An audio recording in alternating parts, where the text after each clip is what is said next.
Tantor Audio, a division of Recorded Books, presents The Untold Story of Shields Green, The Life and Death of a Harper's Ferry Raider, by Louis A. Decaro, Jr., narrated by Bill Andrew Quinn. There has been a systematic attempt to underrate the bravery of the colored men who fought with Brown at Harper's Ferry.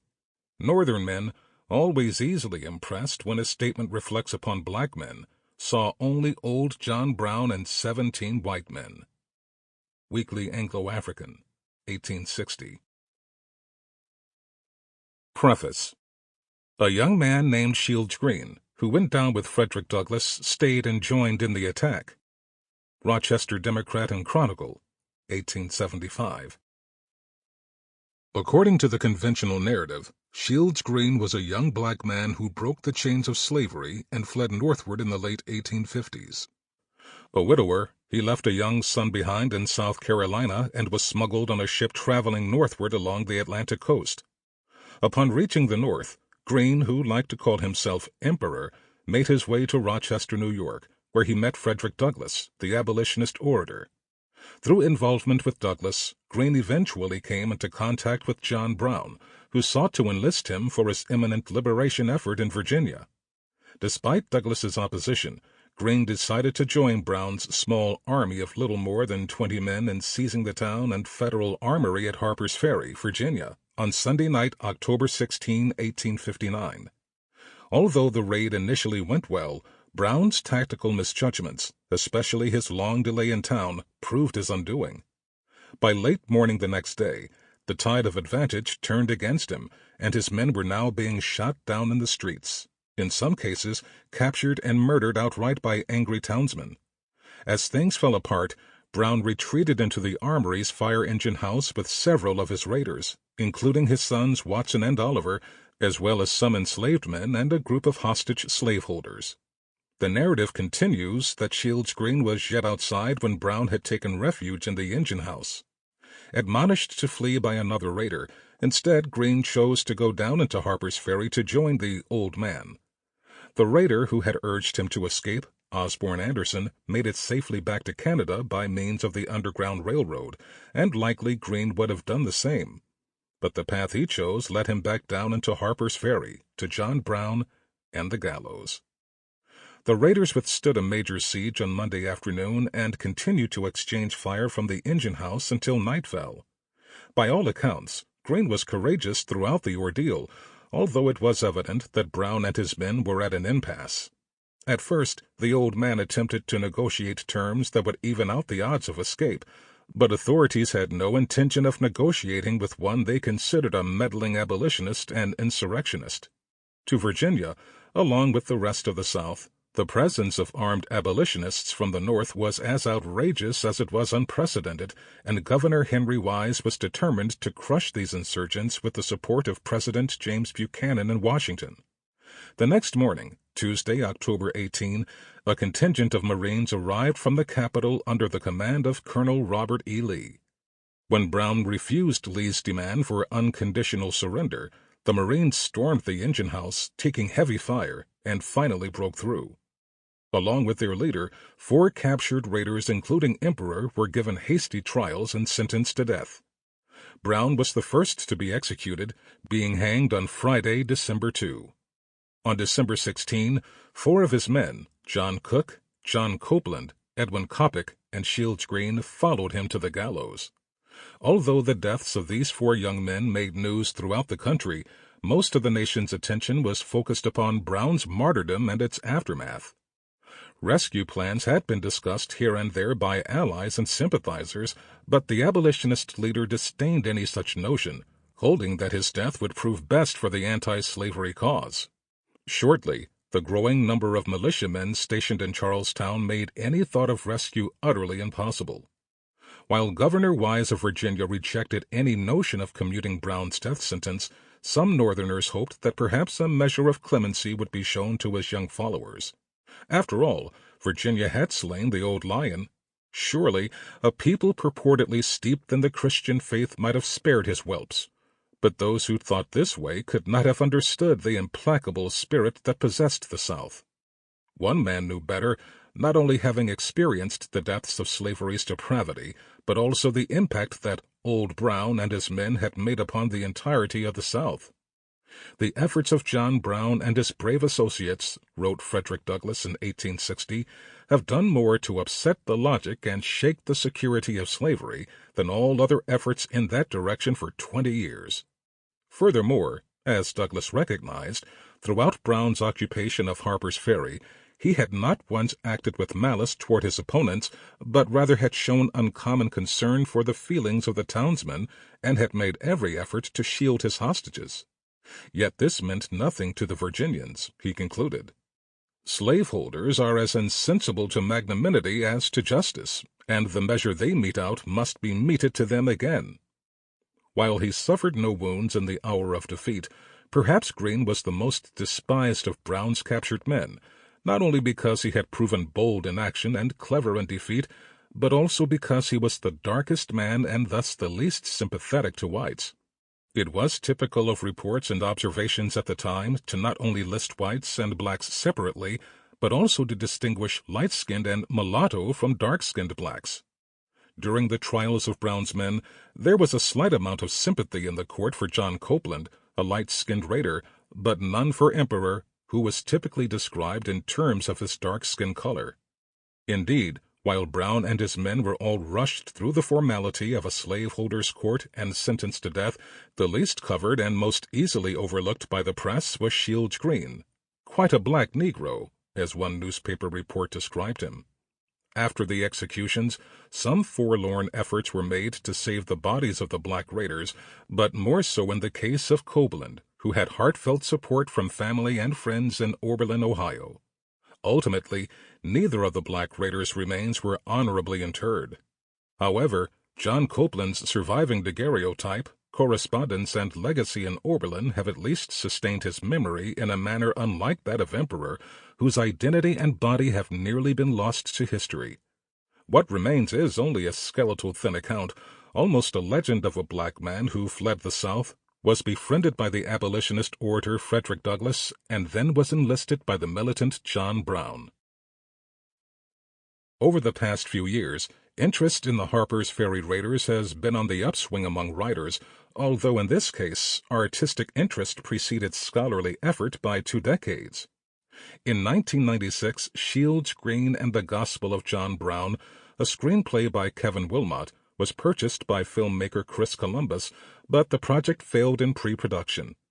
Besides this disappointed effort, a number of other artistic ventures have been written for the stage and screen over the years about the black men who followed John Brown to Harper's Ferry.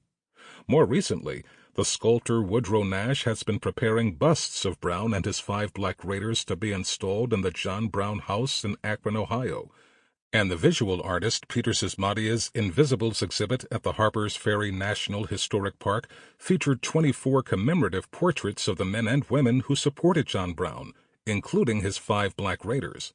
Leading up to and following the sesquicentennial of the Harper's Ferry raid in 2019, a number of notable works about John Brown were published, but it was legal historian Stephen Lovett who single-handedly produced 2 definitive biographies of Brown's men: John Brown's Spy, the story of Raider John Cook, and The Colored Hero of Harper's Ferry, the story of Raider John Anthony Copeland.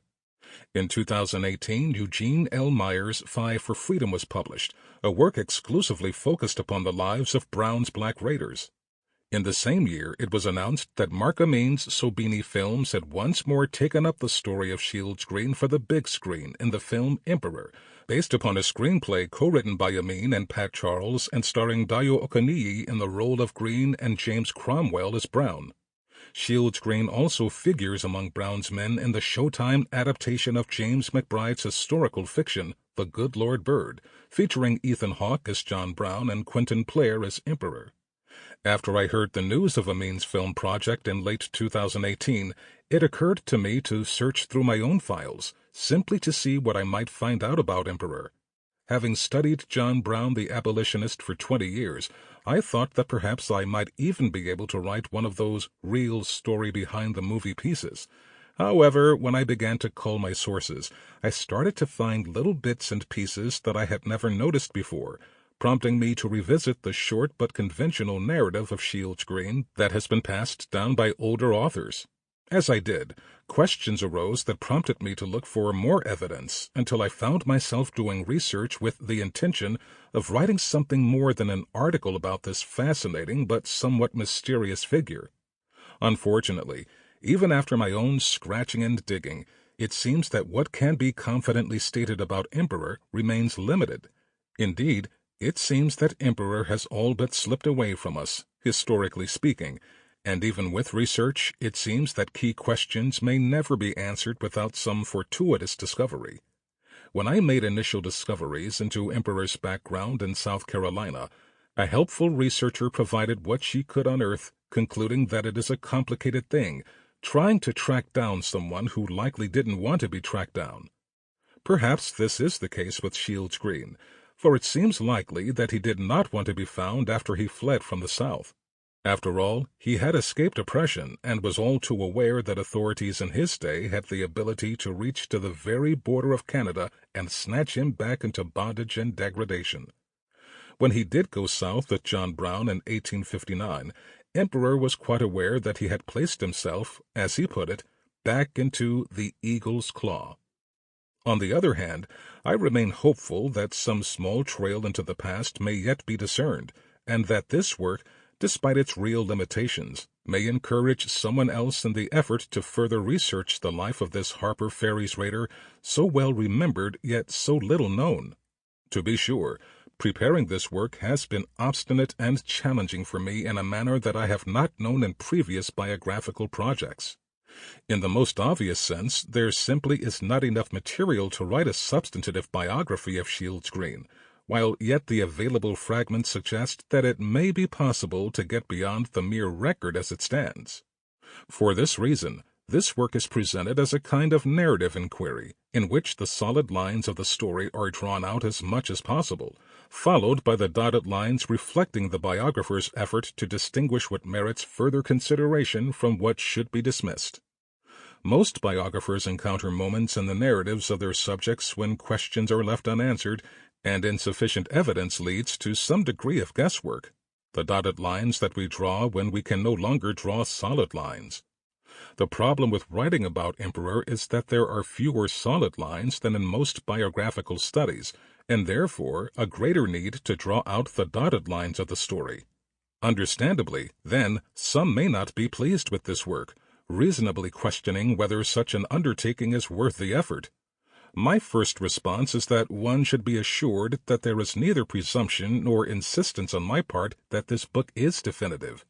Indeed, as history goes, this work is provisional in that it is intended as a kind of narrative restart, and therefore both criticism and further research are invited, particularly because my goal is not to present a conclusive narrative as much as it is to push through the fragments of the past and rediscover the man known in antebellum newspapers as Shields Green, alias Emperor.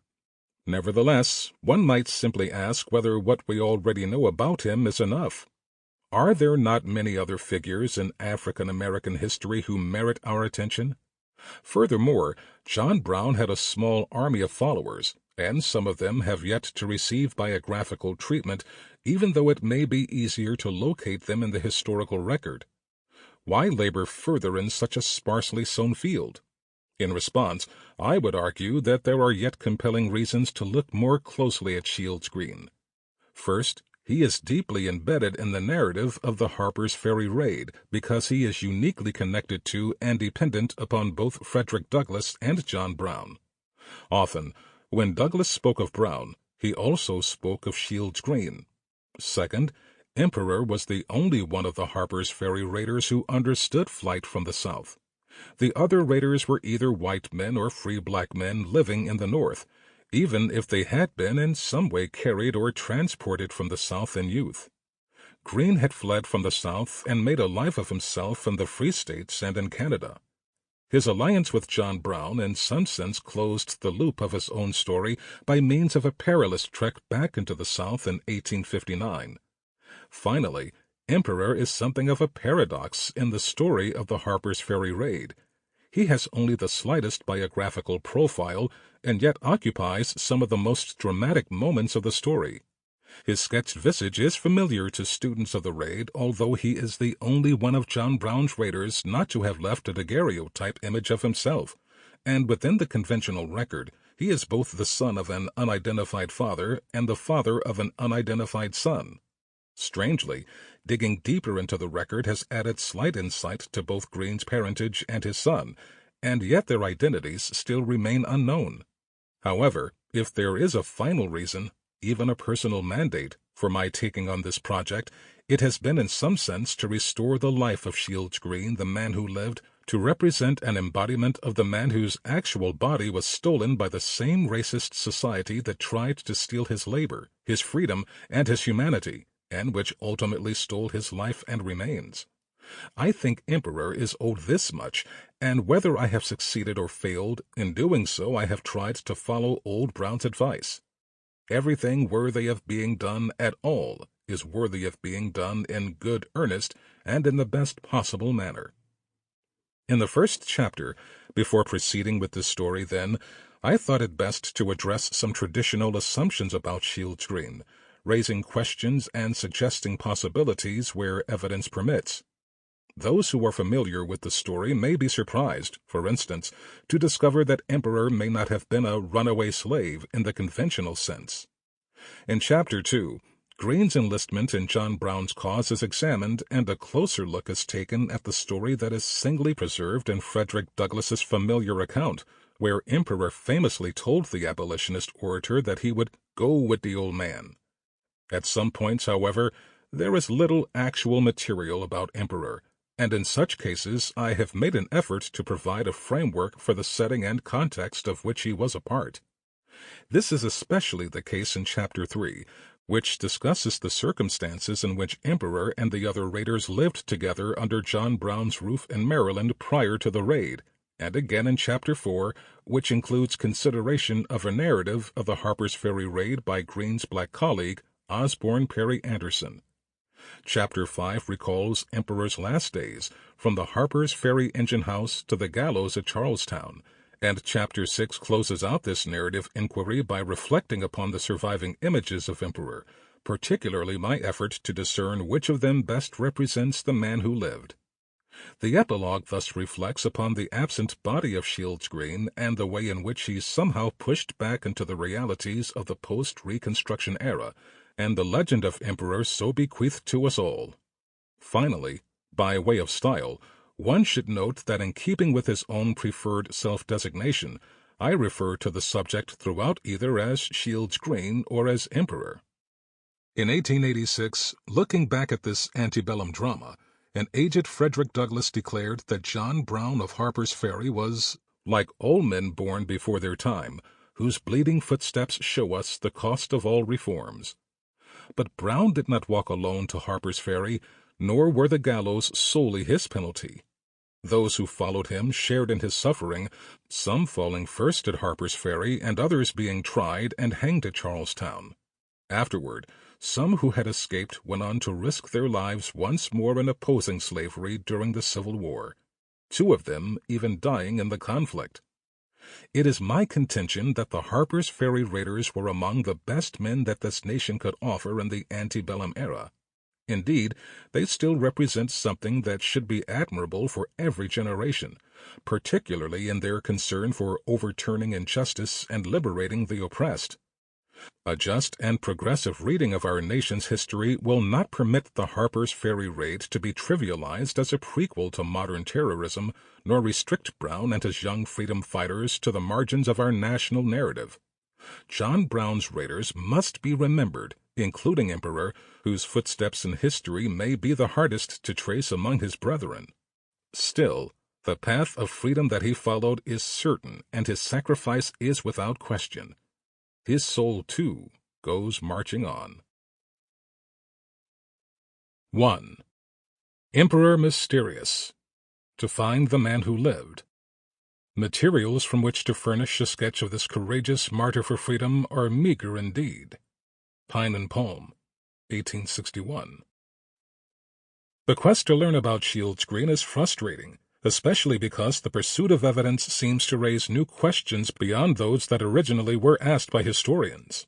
For instance, there is no doubt that his early life and upbringing took place in Charleston, South Carolina. He had been brought up in the city, recalled Owen Brown, his traveling companion. This means that Greene does not conform to the stereotype of the agrarian slave that is most familiar in popular thinking.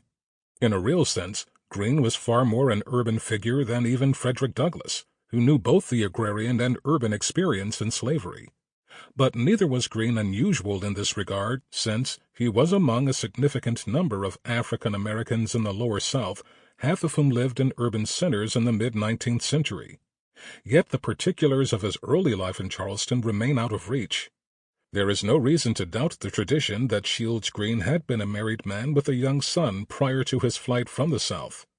In this tradition, we rely upon the testimony of Anne Brown Adams, the daughter of John Brown, who stayed for a time with her father and the raiders prior to the Harper's Ferry raid.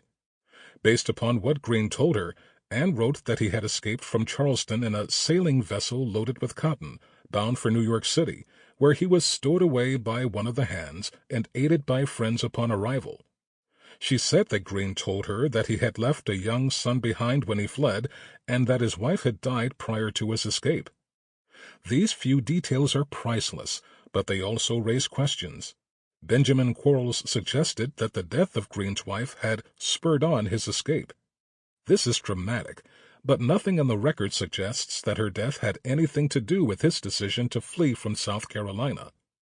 As to his family life in the South, we do not know, for instance, whether Greene's wife was enslaved or free. Free and enslaved blacks commonly joined together as man and wife. However, without sufficient information, Greene's unfortunate spouse remains anonymous to history. To compound the problem, although Anne Brown Adams claimed that Greene's wife had died prior to his flight from the South, we do not know the year of his departure. If, for example, his escape from Charleston took place between 1854 and 1855, then his wife might be one of the 3 black women listed as having died just before this period. Of the 3, 1 was enslaved and 2 were free. Without any certainty as to the identity of Greene's wife or the date of her death, it seems impossible to date his flight from the South. Evidence of his presence in the North may put us closer to an estimate of his departure from South Carolina, although even here it remains inconclusive. According to the Rochester Democrat in 1859, Greene made his first appearance in Rochester, New York, about 3 years prior to the Harper's Ferry raid, after which he went to Canada, and then returned to the city in the spring or summer of 1858. This would set Greene's first appearance in Rochester at about 1856, although this is not adequate to determine the date of his escape, since he may have wandered elsewhere through the northern states prior to his first arrival in Rochester. Frederick Douglass wrote that Shields Greene called himself by different names, including Emperor. However, since the 1970s, frequently it has been reported by historians that his real name was Esau Brown.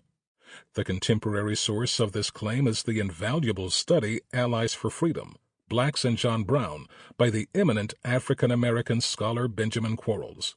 However, the claim has not been sufficiently examined over the past half-century, particularly given the fact that the citation actually was omitted from the book, through an oversight by either Quarles or his editor. In preparing Allies for Freedom, Quarles clearly uses Anne Brown Adams as a source, along with an article in the Rochester Democrat, dated October 21, 1859, and its republication in the New York Daily Tribune on the following day. While these sources are vital, neither makes reference to Greene's real name having been Esau Brown. Most recently, journalist Eugene Meyer has extended this assumption in his narrative, 5 for Freedom, the African-American Soldiers in John Brown's Army. Relying on the assumption as conveyed by scholars since the time of Quarles, Meyer goes so far as to venture that Greene's former master may have been a Charleston slaveholder named Alexander H. Brown. While this is a reasonable conjecture, the question remains whether there is sufficient evidence that Esau Brown was Greene's actual name. As it turns out, the original source for the claim, and likely the one that Quarles omitted from his manuscript, was an article in The Pine and Palm, published in 1861. The Pine and Palm was the undertaking of the zealous abolitionist James Redpath, who knew John Brown and had published his official biography the year before. John McKivigan, Redpath's biographer, says the Scotsman purchased the Weekly Anglo-African early in 1861, renamed it The Pine and Palm, and placed it under the charge of a nominal black editor named George Lawrence in New York City. As a measure of control, Redpath dispatched his old friend Richard J. Hinton to work with Lawrence. Primarily, the Pine and Palm functioned as a means for Redpath, who was based in Boston, to advocate for immediate emancipation and black immigration to Haiti, and he maintained a strong control of the paper in advancing his agenda. The Esau Brown claim is found in an unsigned article entitled Shields Green, which provides both trustworthy and questionable information. The article was based upon information provided to Redpath by the abolitionist William C. Nell, who admitted that he did not know the raiders but had gathered the information from friends with some materials. Nell's friends with materials are unknown, and the article itself is probably edited heavily or actually written by Redpath based upon his notes. The Pine and Palm piece states that in Charleston, South Carolina, Green was there known as Esau Brown, but on reaching the North, he assumed the name of Shield Emperor. It also claims that Green had fled from South Carolina early in the year 1859, this error afterward having been picked up by Frederick Douglass, who told a Massachusetts audience in 1873 that Green was only a year from slavery in South Carolina when he had joined John Brown. Fortunately, Douglass did not continue to repeat this error in later speeches or in his autobiography. In 1859, the Rochester Democrat stated that Green had been in the vicinity of Rochester, including Canada, for a few years. The Pine and Palm article itself provides a full transcription of Green's Rochester business card with a date well over a year before the Harper's Ferry raid. Clothes cleaning. The undersigned would respectfully announce that he is prepared to do clothes cleaning in a manner to suit the most fastidious, and on cheaper terms than anyone else. Orders left at my establishment, No. 2 Spring Street, first door west of Exchange Street, will be promptly attended to. I make no promises that I am unable to perform. All kinds of cloths, silks, satins, etc., can be cleaned at this establishment. Shield Emperor, Rochester, July 22, 1858. The Pine and Palm article certainly raises important questions pertaining to Green's story, such as the claim that he had made friends in Philadelphia, and whether he had first heard of John Brown through Douglass in Rochester or while he was in Canada.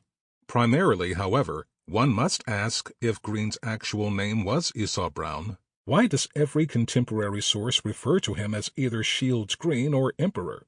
Whatever Redpath's basis was for the Esau Brown notion, it seems dubious, perhaps little more than hearsay.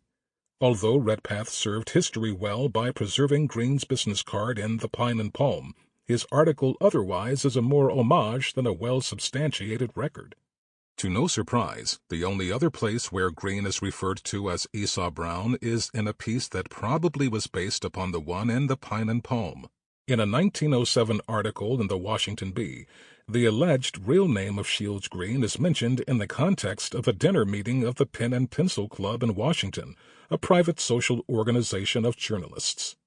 The article describes a gathering dedicated to the 90th anniversary of the birth of Frederick Douglass, who had died 12 years before. Among the toasts to be given at the affair was one by the abolitionist's own son, 66-year-old Lewis Douglass. His toast reportedly was entitled, "Esau Brown, Martyr, one of John Brown's men." Unfortunately, Lewis was sick that evening and could not present his toast in person, and so it was submitted in writing and apparently read by someone else before the meeting. The reporter who covered the event for the Bee stated only that all the speeches were well received, but provided no further description of the Douglass toast.